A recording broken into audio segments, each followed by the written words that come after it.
Hi, my self जमीन सिहाड़ा। तो आज हम बात करेंगे सेकेंड एपिसोड के बारे में in the series of the power of determination. तो हमने पहली सीरीज में सीखा था कि हमको जो जो करना है लाइफ में उसके लिए हमको लिखना पड़ेगा। अब मैं थोड़ा सा और बताना चाहता हूँ क्योंकि मैंने भी अभी तक लिखा नहीं है मुझे जो जो करना है। तो मैं सोच रहा हूँ कि अभी रात को लिखूँगा, क्योंकि जब मैंने सोचा था मैं लिखूँगा फिर सो गया और सो ही गया, और फिर कुछ बातें, कुछ और पर्सनल काम, उसके बाद फिर जब टाइम मिला तो वीडियो बनाने का टाइम आ गया और फिर रह गया। तो मैं सोचा ठीक है रात को लिख लूँगा। तो आज एक एक्सरसाइज मैं खुद भी करूँगा, खुद भी सीखूँगा, हम सब खुद ही सीखेंगे। क्योंकि ज़्यादातर लोगों को क्या हो गया है 25 एज में, मतलब 20-25 साल की एज वाले लोग अभी ये सोच रहे हैं कि लाइफ में कुछ नहीं हो सकता, और जो 40-50 ईयर्स के हैं वो वहाँ बैठ के बोल रहे हैं कि हम तो यंग है।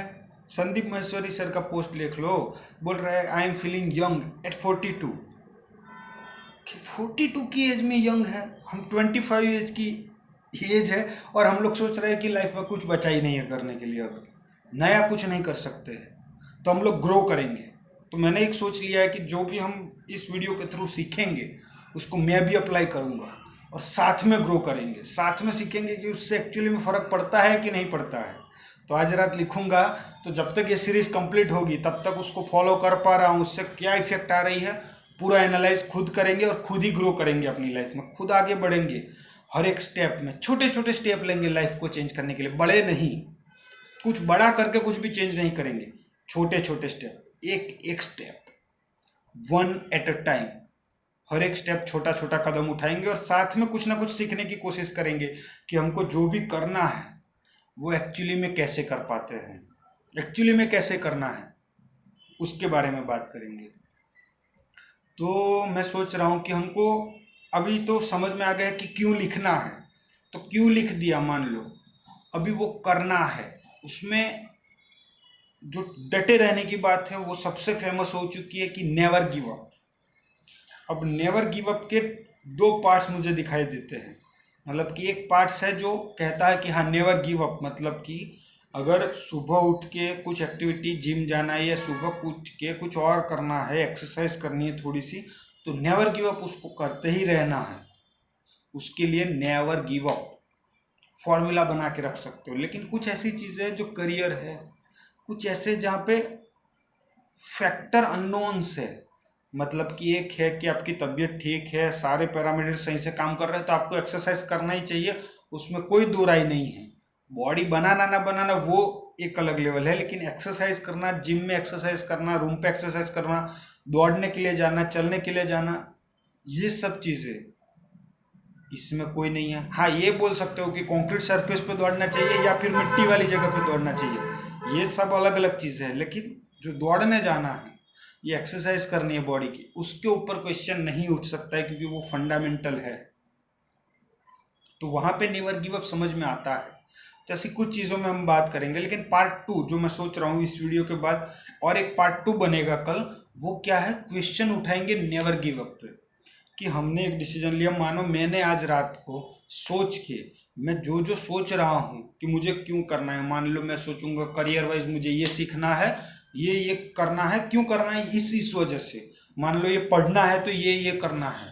मान लो एक सिंपल चीज़, कपड़े धोना है, क्यों, क्योंकि मुझे साफ सुथरा रहना है। मैं सोच लो एक रुमाल को मुझे अपने रुमाल को हर दिन धोना है। बैचलर लाइफ में बहुत दिक्कत होती है तो धोना ही है। क्यों धोना है, ताकि मैं हाइजीन रह सकूं, मैं कम बैक्टीरिया जाए, लाइफ साइकिल जब आगे 50-60 की एज में जाऊं तो शरीर अच्छा रह पाए, इसके लिए करना है। हाइजीन मेंटेन करने के लिए मुझे कपड़े धोने हैं हर दिन, तो अच्छे कपड़े पहन पाऊँ। प्रेस करना है, अगर सोच लो प्रेस करना है, तो वो मेरे लिए इतना इम्पोर्टेंट नहीं आ रहा है कि दिखने के लिए, लेकिन एक्चुअली में प्रेस करना ज़रूरी है। तो टाइम कहीं से वो भी निकलना पड़ेगा कि प्रेस करना है।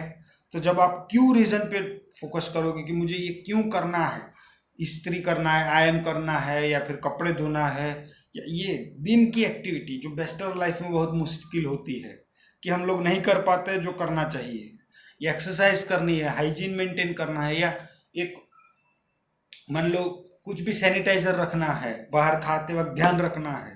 वो क्यों सैनिटाइजर रखना है, क्यों खरीद के रखना है हमको, वो भाई लिख के रखना है। और मैं सोचा हूँ कि हर दिन उसको सुबह पढ़ूंगा।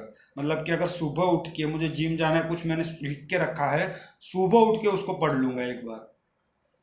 कि अगर ब्रश भी करना है तो क्यों करना है। आप बोलोगे अरे यार इतनी डिटेलिंग थोड़ी चाहिए। डिटेलिंग वो नहीं चाहिए जो आपसे हो सकता है, डिटेलिंग वो चाहिए जो आप नहीं कर पाते हो। मैं नहीं कर पाता हूँ हर दिन ब्रश, कई दिन मैं भी छोड़ देता हूँ ब्रश करना। तो वो भी मुझे चाहिए कि लिख के रखूँ उसको, ताकि हर दिन मुझे याद रहे भाई करना ही है। दांत पीले है और खराब हो जाएंगे, बच के रखा है तो और बचाना पड़ेगा। कुछ लिखना पड़ेगा, मीठा खाने के बाद ब्रश या कुछ करना पड़ेगा, ताकि वो लंबे समय तक दांत चल सके। अगर मैं मीठा ज़्यादा खा रहा हूँ तो उसके हिसाब से मुझे मुंह को क्लीन रखना पड़ेगा, सिर्फ पानी पीने से नहीं होगा। उसको ब्रश करना ही पड़ेगा जब मीठा खाने के बाद अगर धोना ही है तो एक सिंपल सी चीज़ है, जब भी मीठा खाओ दांत धो लो। नहीं धोते हैं, कोई मुश्किल काम नहीं है। वर्क प्लेस में भी कहीं पे भी जाके 2 मिनट ब्रश करके कर सकते हो, आसान है। लेकिन नहीं करते हैं, क्यों? पता ही नहीं है क्यों करना है भाई। क्लियर ही नहीं है माइंड में, हजारों क्वेश्चन घूम रहे हैं ना, तो क्लियर नहीं है। तो क्लियर क्या करना है, वाई को। ठीक है, तो वाई को क्लियर कर लिया, क्रिस्टल क्लियर लिख लिया। अब करना है, अब हर दिन कर रहे हैं। अब प्रॉब्लम क्या आएगी, माइंड विक्टिम मेंटालिटी पकड़ेगा। बहुत सारे लोगों में ये डेवलप हुआ देखा है। लाइफ बर्बाद हो चुकी है, लाइफ में करने के लिए कुछ नहीं है। मुझे तो ये रूटीन लाइफ से दिक्कत आ रही है। तो रूटीन लाइफ में जीता कौन है? अरे मेरी तो जॉब है, जॉब तो भाई तेरी 12 घंटा हो सकती है, 14 घंटा 16 घंटा, बाकी का बचा क्या है? हर दिन तो 16 घंटा नहीं करते होंगे, 99% तो ऑलवेज नहीं करते होंगे। तो तुम्हारी दिक्कत क्या है? क्यों ऐसा सोच रहे हो कि नहीं हो सकता है लाइफ में कुछ भी, या जो भी आप करना चाहते हो वो नहीं हो सकता है? आप ही को तो सोचना है, आप ही तो वो लाइफ क्रिएट करते हो। हम लोग बोलते हैं कि रूटीन लाइफ बर्बाद कर देती है मुझे। तो रूटीन लाइफ बनाई किसने? मैंने ही तो बनाई। रूटीन लाइफ में जो भी करता हूँ वो कौन करता है? मैं ही तो करता हूँ। बोलते उसमें मज़ा नहीं आता क्योंकि पता ही नहीं है क्यों कर रहे हो। पता करो ना, जो करते हो वो क्यों करते हो। रूटीन लाइफ में आप जो भी करते हो लिखो, दिमाग में मत सोचो मेरे को पता है तब भी कोई नहीं लिखने वाला। मैं लिखने वाला हूँ, लेकिन ये डिसाइडेड है। आप लिखो ना लिखो, मेरे को जानना है कि क्यों करना है, क्योंकि मेरे को पता है कि कितनी दुर्दशा होती है मगज में सोचने से। मगज काम नहीं करेगा, माइंड उतना सक्षम नहीं है, वो क्रॉस फायर हो जाएगा, वो भूल जाएगा 2-3 दिन बाद। लिखा हुआ उसे याद रहेगा, जो नेचुरल स्टेट में लिख दिया होगा। आइडियल स्टेज में जो लिखा होगा वो कितनी भी बुरी से बुरी सिचुएशन होगा, वहाँ लिखा हुआ काम लग जाएगा। बहुत बड़ी स्किल है लिखना, कैसी रिकॉर्ड करके रख लेना। यही बात हमको एक इंटेलिजेंट प्रोवाइड करती है कि हम लोग इंटेलिजेंट है। हमारा दिमाग खराब हो तब भी हम अच्छी बातों को जान सकते हैं कहीं से लिख करके। किसी को बोलने की ज़रूरत नहीं है, खुद ही कर सकते हैं। अब आता है सेकंड स्टेप पे कि नेवर गिव अप, उसके पार्ट 1 पे, कि हम लोग जब ये मेंटल विक्टिम बन जाते हैं खुद ही के नज़रों में, या फिर बोल दो कि हम लोग चिंता करने लगते हैं कि रूटीन लाइफ बर्बाद है, या ये बर्बाद है, या लाइफ में कुछ बचा नहीं है, तो जो डिसीजन लिया है आपने उसके ऊपर आपको कितनी भी चिंता आ रही हो, वो चिंता नहीं करनी है, चिंतन करना है। मतलब कि प्रॉब्लम ओरिएंटेड नहीं, सॉल्यूशन ओरिएंटेड सोचना है। लाइफ में ये नहीं मज़ा आ रहा है, ये लाइफ सोच के रखा हूँ, सुबह जिम में जाना है, एक्सरसाइज करना है, ब्ला ब्ला ब्ला ब्ला, मज़ा ही नहीं है। Problem oriented mind, solution oriented mind. ठीक है, नहीं मज़ा आता है, ठीक है, मैं कर क्यों रहा हूँ, ये रीज़न है। डेस्टिनेशन मायने नहीं रखती, लेकिन मेरी को हेल्थ चाहिए तो मुझे एक्सरसाइज अच्छी लगती है नहीं लगती है, क्या मायने रखता है? करना पड़ेगा भाई। कपड़ा धोना तुमको, अगर बैचलर लाइफ हो, पैसे अगर उतना नहीं कमा रहे हो तो खुद ही कपड़ा धोना पड़ेगा। अब कपड़ा आप बोलोगे 3 बार पहन के भी धो सकता हूँ, 1 बार पहन के भी धो सकता हूँ। खुद का दिमाग लगाओ, क्या ज़रूरी है। आयरन करना ज़रूरी है जहाँ पे जा रहे हो, जहाँ पे जा रहे हो वहाँ कपड़ा धोना ज़रूरी है। अरे कहीं पे भी जाओ कपड़ा धोना तो ज़रूरी है कि नहीं है, हाइजीन मेंटेन करने के लिए। मैं भी बहुत नहीं धोता था, लेकिन अब से सीरियस ले रहा हूँ। क्यों ले रहा हूँ उस चीज़ों को? क्योंकि वो ज़रूरी है लॉन्ग टर्म के लिए। शॉर्ट टर्म में मुझे भले कितना भी आराम दे रही हो, लॉन्ग टर्म में वो मेरा नुकसान कर रही है, इतना तो दिखना चाहिए। इंस्टेंट ग्रेटिफिकेशन के पीछे तो जानवर भागते हैं, हम इंसान हैं। हम इंस्टेंट को जो भी हैप्पीनेस मिलती है उससे बियॉन्ड देख सकते हैं ना। तो देखो, हम लोग खुद देखेंगे ना। कैसे देखेंगे? चिंता नहीं करेंगे। तो नेवर गिव अप का सबसे मेन पॉइंट है, अगर कोई बोल सके कि नेवर गिव अप का स्टार्टिंग पॉइंट क्या है, वो है कि प्रॉब्लम ओरिएंटेड मत रहो। मतलब चिंता मत करते रहो ऐसा हो जाएगा, वैसा वैसा वैसा। सॉल्यूशन ओरिएंटेड, ठीक है ऐसा होगा तो किया क्या जा सकता है। एक्सरसाइज करना पसंद नहीं है, ठीक है स्पोर्ट्स खेल लो ना। बॉडी बनाने थोड़ी कहीं जा रहे हो। बोलोगे स्पोर्ट्स ही कुछ नहीं है, साइकिल खरीद लो ना। साहब पैसे नहीं है, 1500-2000 की साइकिल है भाई, 3-4 साल चलेगी। ठीक है 4-5 हज़ार रुपये की आती होगी, महंगे से महंगा। अरे तुम पैंट भी 1500-2000 के खरीद रहे हो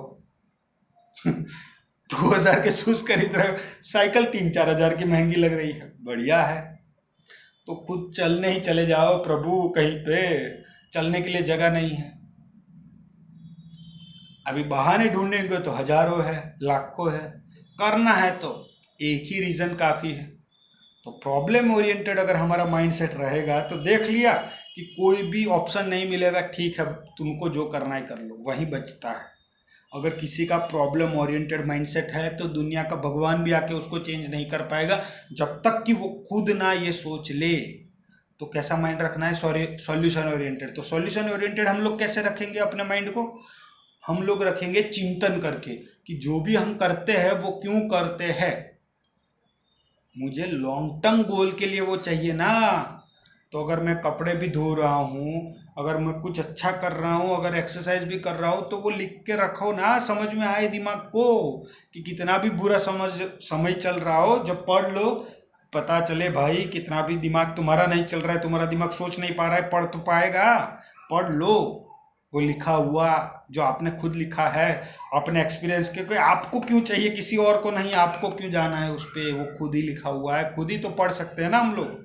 तो वहीं करेंगे, खुद ही पढ़ेंगे कि क्यों ज़रूरी है हमारे लिए वो काम करना। तो हम लोग इसी के ऊपर बेस रहेंगे कि हमको जो भी करना है वो क्यों करना है। अभी ऐसा ऐसा मैं इसलिए कर रहा हूँ क्योंकि मुझे टाइम देखना पड़ता है। वॉल भी वाइट है, टाइम भी वाइट में दिखता है, पता नहीं चलता। अभी पता चल रहा है ओके 12:55 हो गया। वॉच में देखने में अच्छा नहीं लगेगा, बुरा लगेगा, इसलिए वैसे ही कर लेता हूँ कि यहाँ पे दिखे टाइम कितना हुआ, 13 मिनट हो गया, क्योंकि ज़्यादा लंबा ना हो जाए इसलिए। तो जो पहला पार्ट है उसमें क्या सोचा कि अगर जो भी एक्टिविटी हमको करनी है, डिटर्मिनेशन है, अगर करना ही है तो उसके लिए क्यों ढूंढना पड़ेगा। और फिर क्या, प्रॉब्लम ओरिएंटेड नहीं। सुबह उठ के अगर मन नहीं करता है तो क्या फ़र्क पड़ता है। वैसे प्रॉब्लम ओरिएंटेड नहीं कि मज़ा नहीं आता, लाइफ ऐसी है, मेरा माइंड ऐसा है कि मैं जो चाहता हूँ वो नहीं कर पाता हूँ, ब्ला ब्ला ब्ला। बिजी लाइफ है, नौकरी है, जॉब है, मुझे करना है, मुझ में उतनी ताकत है, मैं हार नहीं मानूंगा भाई, कितना भी कर ले तू। तो तू चाहे कितनी भी बढ़िया खड़ी कर, कितनी भी प्रॉब्लम खड़ी कर, मैं फिर खड़ा होऊंगा और जीतूंगा या हारूंगा, लेकिन खड़ा जरूर होऊंगा, मैदान छोड़ के नहीं जाऊंगा। यही तो मज़ा है, वरना लाइफ में क्या है, तू एक मैं एक, सब कुछ ही एक है, इंजॉय करो। ठीक है, तो हमने ये, हम एक्सरसाइज करूंगा मैं खुद ही, तो आपको भी करना है कर लो। लिख लो, अगर किसी ने नहीं लिखा है तो शांति से बैठ जाओ। अगर किसी भी दिन में दिक्कत आए तो वहीं लिखे हुए को पढ़ना है, सॉल्यूशन ओरिएंटेड बनना है कि हमने जो सोचा था उसको करना है। अब पार्ट 2 आएगा, उसमें हम सोचेंगे कि हमने जो कुछ करियर को डिसीजन, कुछ कुछ ऐसी जगह है जहाँ पे अननोन फैक्टर्स है, जहाँ काम कर कर के पता चल रहा है। अब उस टेरिटरी में हमने जो सोचा उसी पे डटे रहना। नेवर गिव अप का रियल मीनिंग वही है क्या? तो रियल मीनिंग पार्ट 2 में हम लोग लास्ट में डिस्कस करेंगे। तो कल के सेशन में पार्ट 2 में कि उसका एंड कहाँ है। नेवर गिव अप हमने स्टार्ट कर लिया, कल ख़त्म करेंगे नेवर गिव अप। ठीक है, तब तक के लिए बाय।